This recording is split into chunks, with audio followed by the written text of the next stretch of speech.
All right. Welcome to Exposing Sierra Leone, where we talk about all things pertaining to Sierra Leone on a weekly basis. Those of you who are getting your citizenship in Sierra Leone, those of you who are of Sierra Leonean descent, who plan on visiting Sierra Leone, this live stream is for you. Today, we are going to talk about the Sierra Leone Diaspora Investment Conference. What I really think about it. Was it worth the price of the tickets? But before we get into today's conversation, I want to know, can you guys hear me and where you guys are watching from?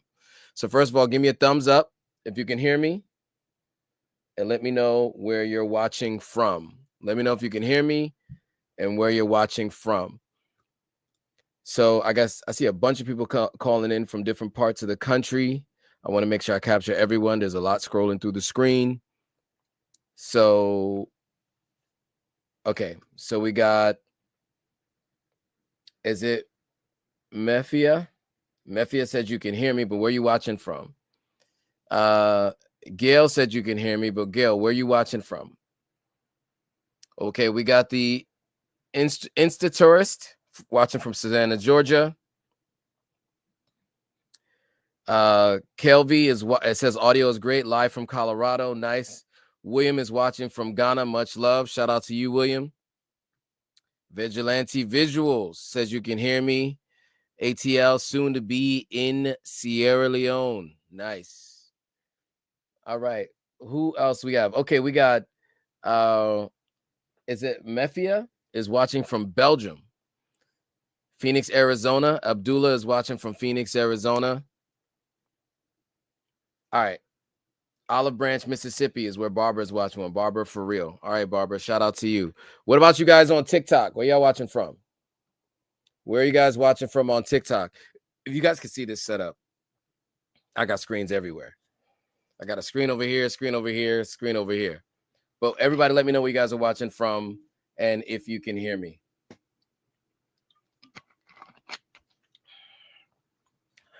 I need to hydrate. I just got back from Maryland today. It was a long weekend. Second weekend in a row in Maryland. And second weekend supporting Sierra Leoneans and being in part of a Sierra Leonean community. There was a lot of conversations had this weekend. The conference was definitely interesting. There was a lot of interesting viewpoints and discussions. I think it was really important to hear from people who were in attendance and to hear from the people that were on stage. A lot was said.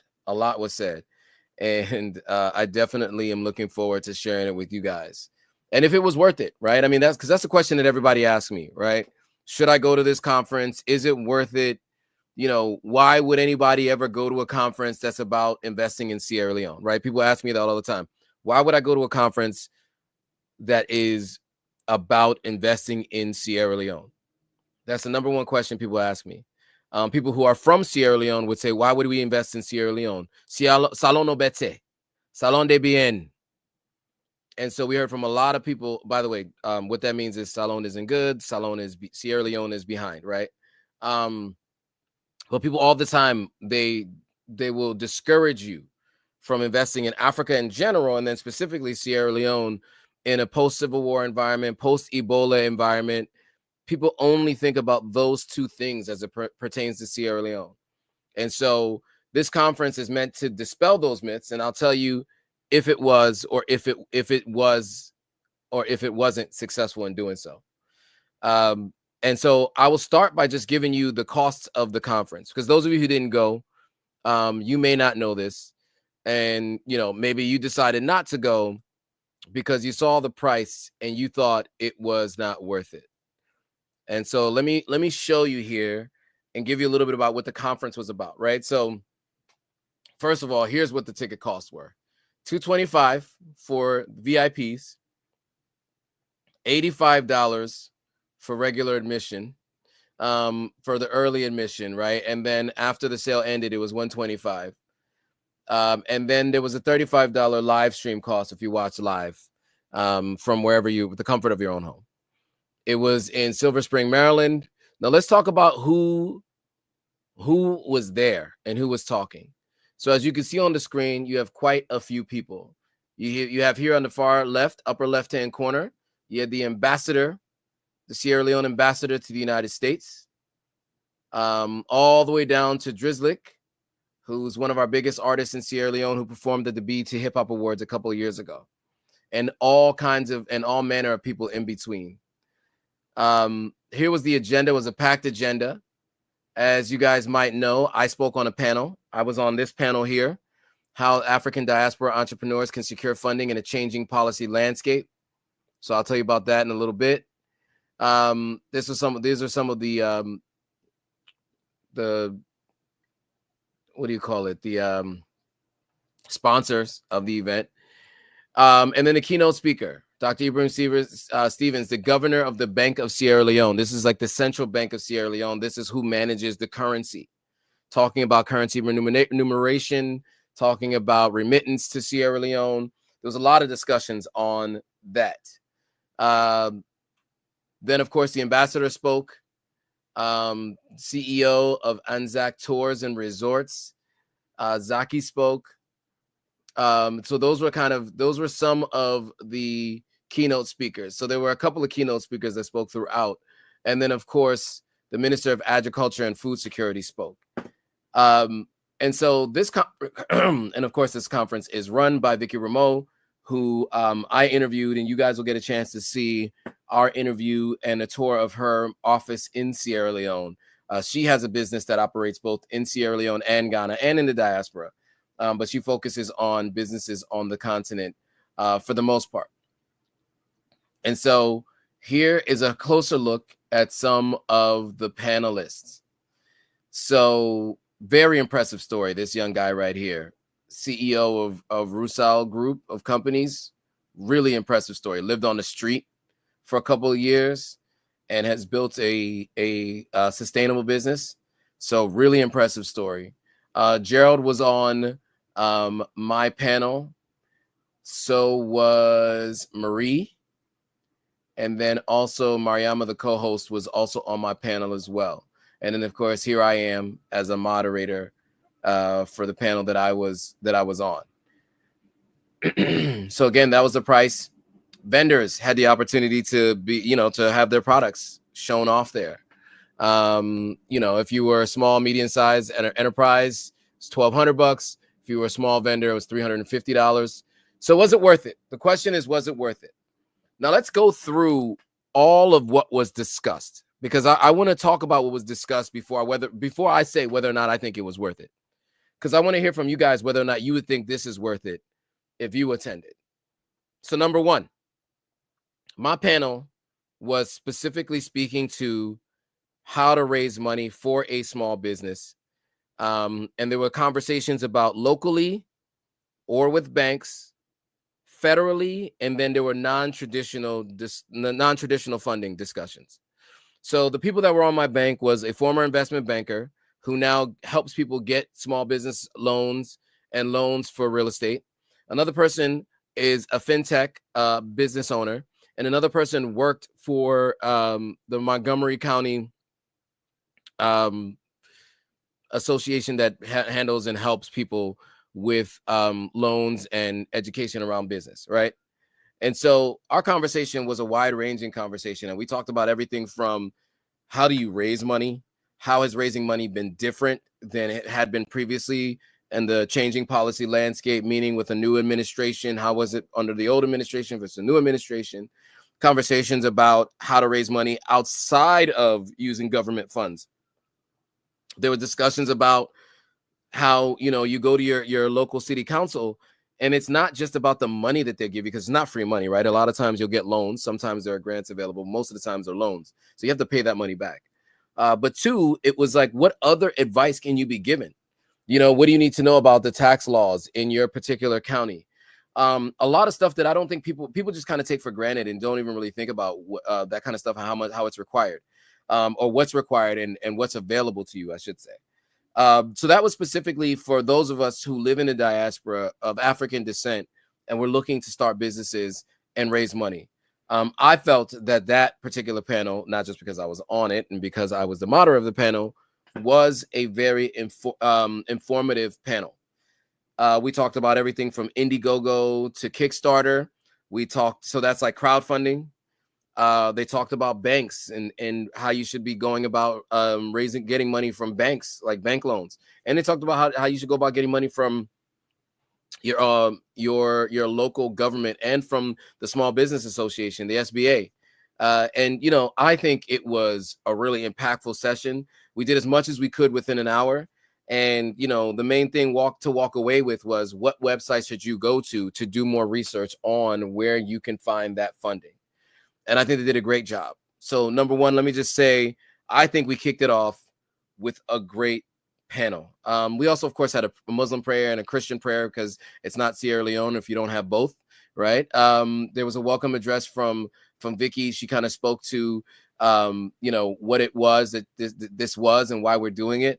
I also thought the host did a really good job of talking about the fact that if you are there in person and you did not walk away with at least one new contact, then you failed, right? Or that they failed.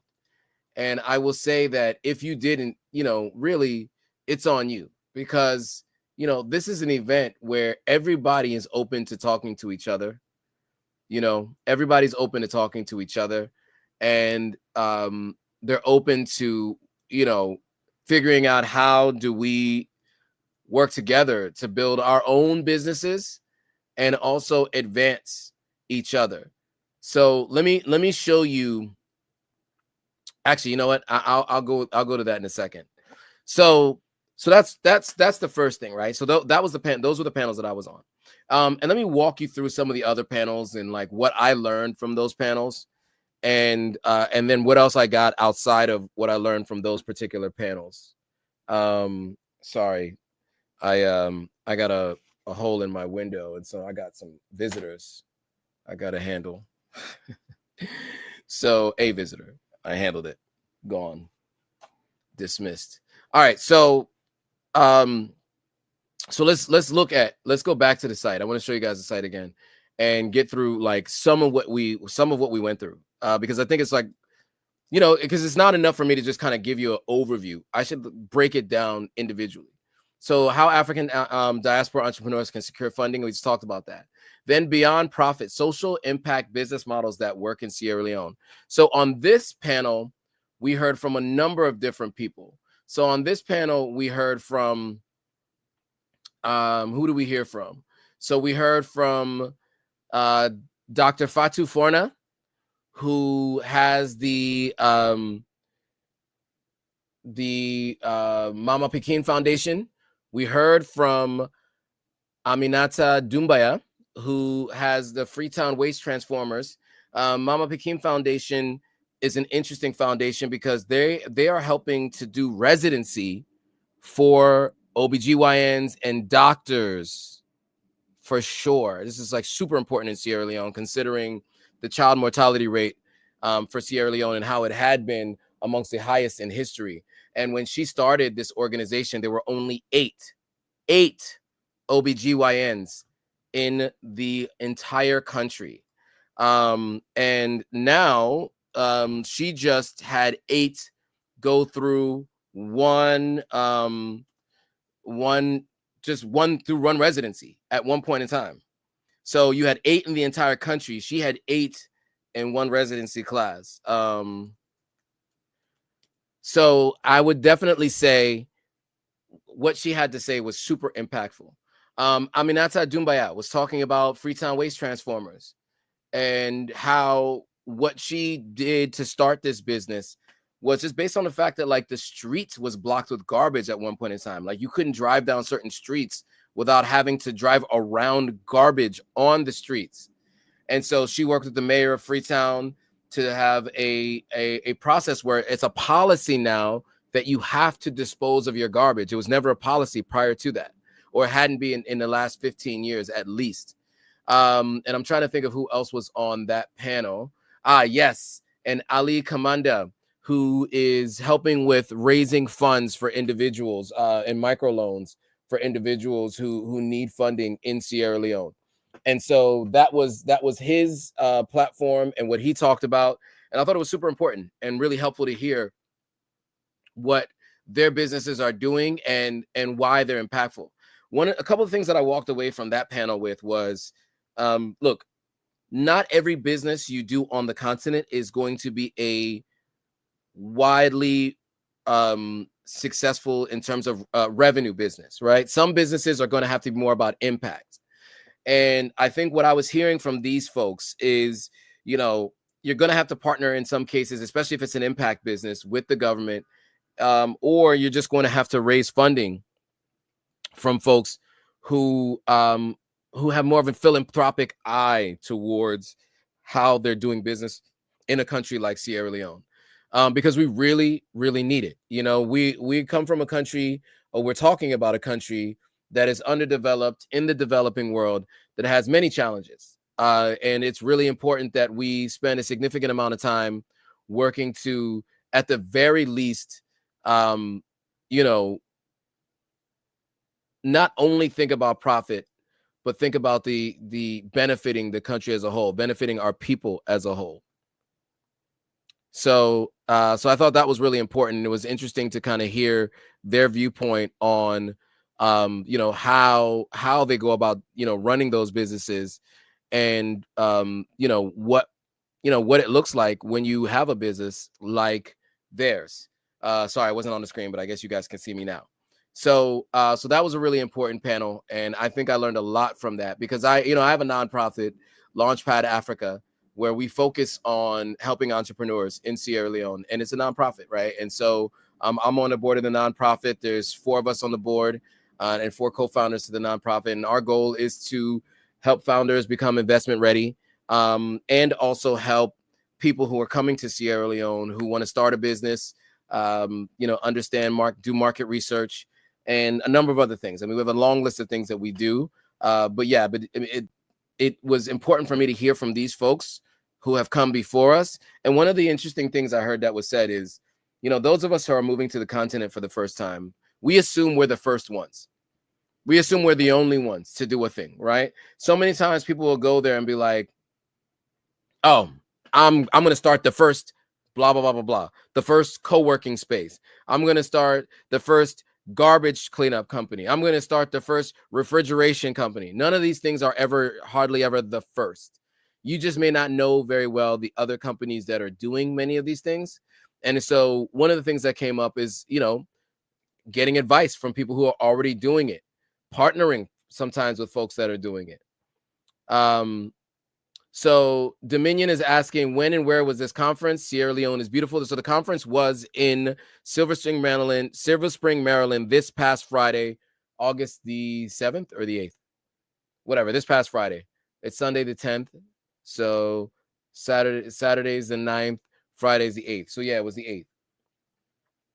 So David says, the troublesome part is that overall commerce, whether wholesale or not, always led to the accumulation of wealth depending on the actual products that are offered within the market. I'm not sure I understand exactly what you mean, but Dominion says, lovely, love to connect with you and some folks. What's your website? You can shoot an email to my email if you guys want to reach out to me directly. My email is here. It'll be scrolling across the bottom. All right, so that panel was great, because the social impact business models, these are ones where there's a philanthropic element, but it is a for-profit business. And in each of these instances, they had businesses that were not only, doing well for yourself, but doing good for the country. And that's what I believe businesses on the continent should be doing. Everybody else outside of us, right? People who watch these live streams, people who have these conversations in your own side daily lives, you guys, we all care about Africa and its advancement and helping it get back to its rightful place on the world stage, right? And in this case specifically, we're talking about Sierra Leone. Many of the people on the continent who have businesses who are not of African descent are there to extract resources for their own personal gain. That's all they're there for, right? So they're there to extract mineral resources. They're there to extract human resources. They're there to extract the mental capacity of individuals and their workload. And it really is a new form of indentured servitude. I'm not going to say it's slavery, because technically people are getting paid, but they're not getting paid a livable wage. and the people who are benefiting are not of African descent. And then what also happens is that many people of African descent living on the continent, they continue to operate the way those foreigners operate on our land, right? So when other people come in and they treat their workers poorly, you'll find that then Africans start to mimic that behavior with their own employees and their own workers. So you have these foreigners that that require their workers to do certain things in order to get jobs. You guys can figure out what I mean by that. And then you have Sierra Leonean business owners that are starting to do the same thing, or you hear this in other countries. And this is why another example needs to be led. And so what I thought what was important about this conference is you had people that were serious about changing the lives of the people back home. You know, and that's why I think this panel was so important, beyond profit, social impact business models. The Minister of Agriculture spoke, lots of great things to say. I didn't catch all of it because I was out running around networking with a bunch of different folks. And then the next panel, which talked about transforming raw products into profitable agricultural goods, lots of great discussions there about farming. Those of you who are thinking about buying land in Africa and farming and living off the land, this would have been the perfect one for you. These are real businesses that are making real money. Farming is a very big business on the continent of Africa, and Sierra Leone in particular is a ripe environment for farming. Our rainy season makes it, and our fertile ground. By the way, we don't use fertilizer. They don't use any of insecticides, pesticides, none of that. It's 100% organic, everything that's growing in country, right? So the food tastes better, looks better, lasts longer than the food that you buy here in the United States. I would tell you that off the rip. Ask anybody who eats the fruits and vegetables that grow out of the ground in Sierra Leone. It just tastes better because it's organic. It's not genetically modified, and the ground doesn't have all kinds of nasty stuff in it to help the food grow. It already just grows from the way the soil is. So this was a great conversation, opened my eyes up and gave me a network to go talk to, because, you know, I have 5 acres of land and I want to farm on that land and I didn't know what to do with that land. And now I have critical things that I can do to help me understand what I can do there. Next, we had a panel on leveraging global opportunities in the African creative economy. On that panel, you had Drizzlick, who is in one of the pictures I was showing before. But you had Drizzlick on that panel. He's one of our artists from Sierra Leone. Okay, here we go. We had Drizzlick on that panel. We had Jamila from, I think maybe she's going to be down here. Jamila from BET on that panel. So she works in marketing at BET. So that was great to hear from her. And who else was on that? So this is Jamila here. So she was on that panel. Who else was on that panel? No, it's escaping me whoever else was on that panel, but it was really, really impactful because I think there was a lot of conversation about how, as Africans, number one, I think we need to do a better job of seeing the creative industry as a viable industry and one that we should support. It should no longer be doctor, lawyer, engineer, right? You should support folks who want to work in all forms of entertainment and creatives, right? Because being a creative doesn't necessarily mean it's just entertainment, but, you know, the creative arts and the creative industries, super important.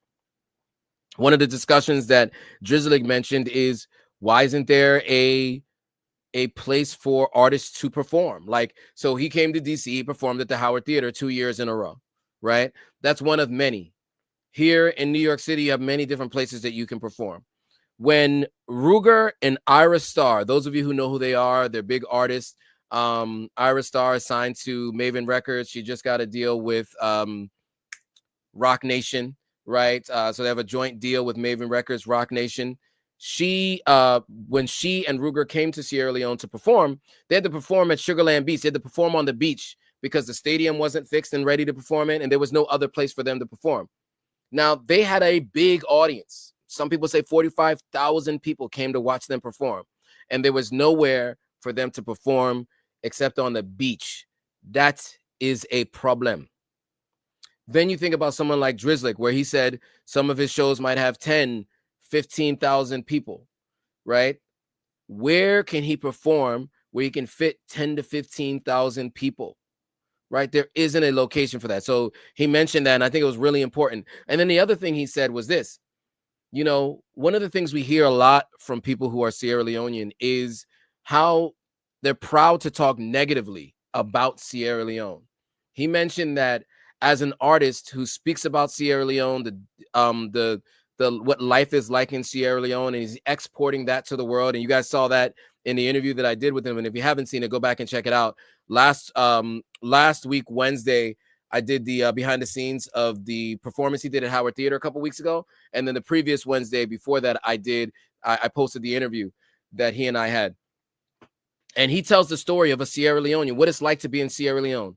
He doesn't pretend to be Nigerian or speak about what it's like in the UK or the US, even though he's traveled to these places. He talks about what life is like in Sierra Leone, and he's exporting an Afro-fusion sound, a Creole fusion sound from Sierra Leone out to the world. And I think it's really important for people to hear our stories from our people. And it's done through music by him. And I thought it was a great panel to hear what it's like for him as a creative to hear people talk about how they don't listen to Sierra Leonean artists, right? And then negatively talking about it and being proud to talk about that. And for him to be someone, I mean, who makes music for about Sierra Leone, for Sierra Leoneans and for the world. And then to hear Sierra Leoneans say they don't like the music or they don't listen to it, they don't support it, you know, was interesting. And he talked about how he did the BET cipher and his metaphors and his similes and his rhyme scheme was all in Creole, our local language in Sierra Leone. And then the comments underneath it for the BET Hip Hop Award cipher from Sierra Leoneans is, why would you do it in Sierra Leone's local language? From Sierra Leoneans. So this conference was big on helping us change the narrative, reframing how we look at things. Because again, Chinese, Lebanese, Indian, Filipino, I know one or more of people in each of those nationalities that are in Sierra Leone right now that have businesses, right? Multiple people from, that are Chinese, multiple people that are Lebanese. Now, there are a lot of Lebanese who've been in Sierra Leone for over 100 years. There's a long history of Lebanese there. But still, these are not indigenous Sierra Leoneans. And indigenous Sierra Leoneans are not the ones who are building businesses. Everybody's leaving the country and not coming back to build the country.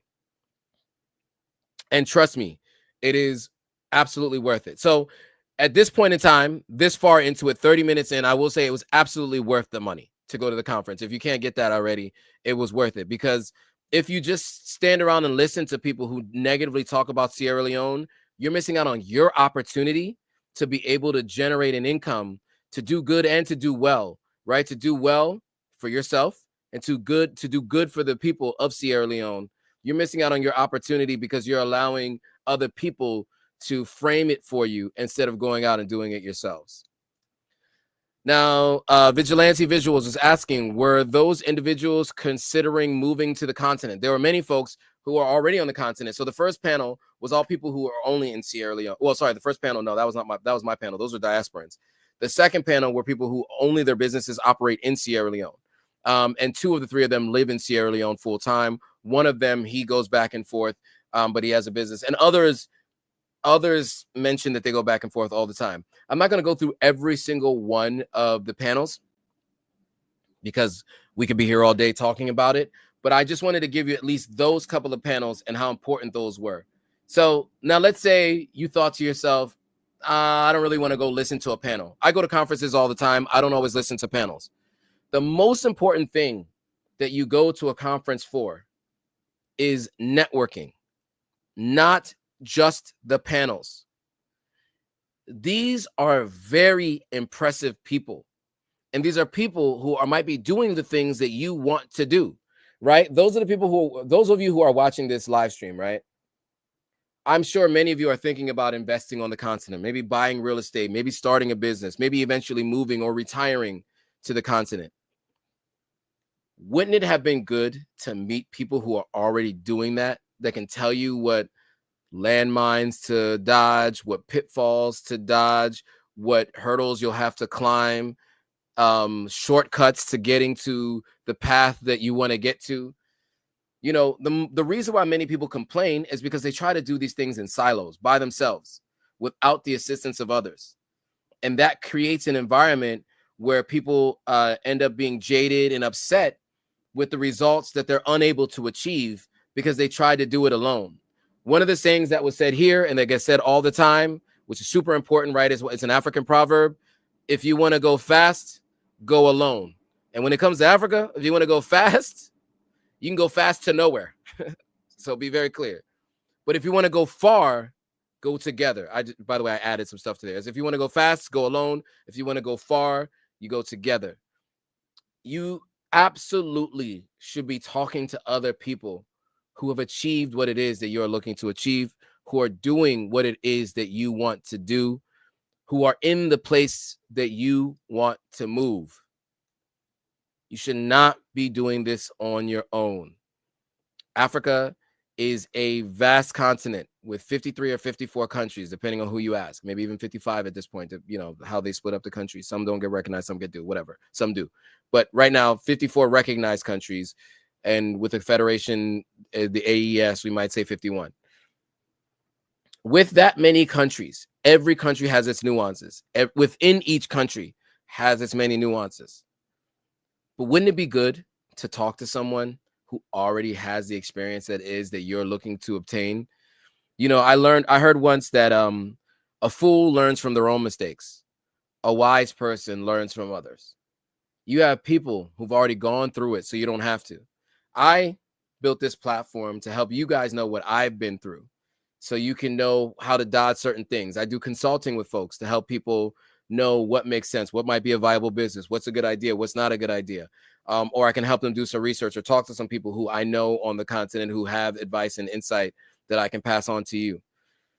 Imagine you had 100 other people in a room that you could talk to, regardless of your background and regardless of the industries that you want to get into.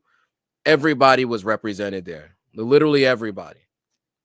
So I recommend 100%, if you haven't before, you go to conferences like this. You know, the Sierra Leone Diaspora Investment Conference is important for Sierra Leoneans and people who are interested in Sierra Leone for sure. But there are other conferences too that are important for the broader diaspora and other parts of the continent of Africa, right? So, but I think you should be paying attention to all of these things. So, you know, instead of complaining, get going to places like this. I'm building a house right now. I'm frustrated with certain things that are going on. But you know what happened? I got advice from someone else on what to do and how to do it, so that I am a little bit more patient and I understand some of the pitfalls and some of the challenges that come along with building a house. So even though, you know, I had to fire 3 contractors throughout the process, and you guys are going to get a chance to see that on my YouTube channel. I'm going live every Sunday. I just posted one video today, about 3 hours ago, that spoke specifically to what it was like building the concrete wall, or what we call a fence, around our property. But that came from conversations with people on the continent, in places, in spaces like this, right? And so I definitely recommend it 100%. It's absolutely worth it to go to a conference like this for the networking element. You know, I met the Sierra Leone ambassador to the United States, who just got that $480 million MCC contract from the president of the US, who, by the way, has a ban on travel to Sierra Leone, who has obviously stopped giving aid, but somehow this gentleman was able to convince the president of the United States to give this $480 million contract. Now, some people might say, why do we need aid from the United States? Why do we want their money? You know, it comes with stipulations, et cetera, et cetera. All fair points. All fair points. At the end of the day, this was money that was already earmarked for Sierra Leone, and it was already planned to go to Sierra Leone, and it was canceled, but reignited. So we'll see if that money does go to Sierra Leone and what good it plays in the advancement of the country. But yes, so he was there and he spoke. We had a long discussion outside. Well, not a long discussion, but we talked for a while outside. He's familiar with the family, because, I think I mentioned before, my grandfather was a chief and his children went to Bow School and he went to Bow School and many of his team had gone there. But yeah, it was, I would say, a very, very, very good conference. And it gets better every year. I thought last year was important for networking as well. And I think this year was a step above, right? It gets better every year because now that, she's been around and she continues to do it, I think other people decide that they want to come through and participate and show up. Now, there are many folks who come and, they're just there to have fun. But for me, it was about networking. So let me show you what I did on the bus on the way back. So I took the bus. I don't always recommend taking a bus from DC to New York, but I took the bus because I just did. It was the Vamoose bus. Good one. So let me show you this. Now you can see here, I'm not even done yet. 2 people from the embassy, the ambassador, right? His name's here. I've hid the contact information because this is public and I don't think they want their contact information public. They gave me their business cards, but I have a long list of business cards here and, people running for office. I got business cards. Well, I guess you can't really see it, but I got a bunch of business cards. I don't want to show the contact information. Oh, here we go. I got a bunch of business cards, as you can see, and then I exchanged numbers with a bunch of people. So this isn't even everybody. This was just from the business cards that I have. And then I also exchanged just information with folks live, and I added it.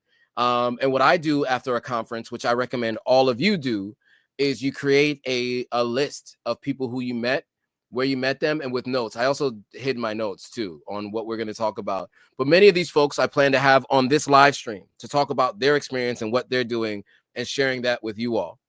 Right. So that's a plan. That's number 1. Number 2, I have personal outreach that I need to do with these folks, whether they're going to be on a live stream, whether we're going to interview them, or there are going to be other discussions. But there is a lot coming, and I 100% will tell you, this is how you follow up after a conference. Me, I don't play around when it comes to networking. I don't go to a conference. I'm not going to spend money to go to a conference and just sit down and listen to people talk. I'm going to gain as much as I can from what I'm hearing there, and then I am going to go and introduce myself to people and meet people. And that's what I did. So this is just a small list of the people that I met and talked to. This is probably double this in terms of numbers that I put into my phone or put into WhatsApp and meetings that I have scheduled. But I absolutely recommend that you don't just go to a conference, but you do this. You organize yourself, you organize the contacts and your contacts, and you go back and you check to see where your progress is. Now you can use something like Salesforce or HubSpot to really, really check progress, or you could just do it here where you can just have like next steps, recent updates, whatever, as columns where you put that information in there.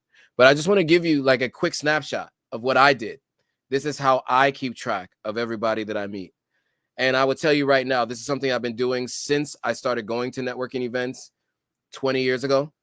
And you will not believe the impact that this has had on my life doing this kind of thing. So I'm going to leave it at that, guys. There was a lot there. And I have a meeting to attend with one of the people that I met in Bed-Stuy. So I'll be heading out in the next 10 minutes or so. So I just want to say, first of all, those of you who stuck with the live stream and who watched along with, I appreciate you guys. Hopefully you found this useful and helpful. I definitely recommend next year you attend this conference. If you're stateside, even if you're not, it's worth it. And then other conferences. So later this month, I'll be attending in about 12 days. Actually, I can't believe it's that quick. In about 12 days, I'll be attending the InvestFest conference in Atlanta, Georgia. In October, I'll likely be attending Afrotech in Houston, Texas. And then there's an event in February, next February, that I know of at Harvard that talks about investment across the continent of Africa. So these are the places that you can expect to see me. I'll be telling you about them if you don't go. But I expect to see you all there too. You know, this is my call to action to you all, is to, if you're here watching these live streams and you're watching these videos as replays, then you're obviously someone who cares about what's happening on the continent, who's looking to build a future there. If that's what you're looking to do, don't think you're just going to do this in a silo all alone by yourself without a network. And especially if you're just in the beginning stages, go hear from people who are in the process, who've been there 20 years, who've been there 30 years, right? Some of the people who talked on stage have been in Africa working on businesses for 20 plus years. They have so much insight and knowledge that you can gain from. It makes absolutely no sense to not go listen to them speak and go meet them and talk to them personally. So that's my call to action to you all. So for all of you who are saying, was it worth it? I don't think it's worth it. I would never go to an investment conference about Africa or investment about Sierra Leone. Okay. All right. That's your choice. That's always your choice. But I would tell you, I disagree with that wholeheartedly. It's super important to go to these kinds of events. I learned a lot. I met a lot of great people, and I look forward to expanding on those relationships and business partnerships and sharing all of that with you guys in the future. Lenore is saying thank you, Lenore, for joining. Appreciate you. And Lenore has given me some life advice throughout the time that I've known her. And Lenore is moving to Ghana later this year, so you know, she has a story to tell as well. All right, guys. Well, I want to say thanks again for watching. As always, if you haven't already, share this with anybody you know who's ever considered going to the Sierra Leone Diaspora Investment Conference or any conferences on the continent. Anybody who's ever considered going to any kinds of conferences like this, definitely share this with them.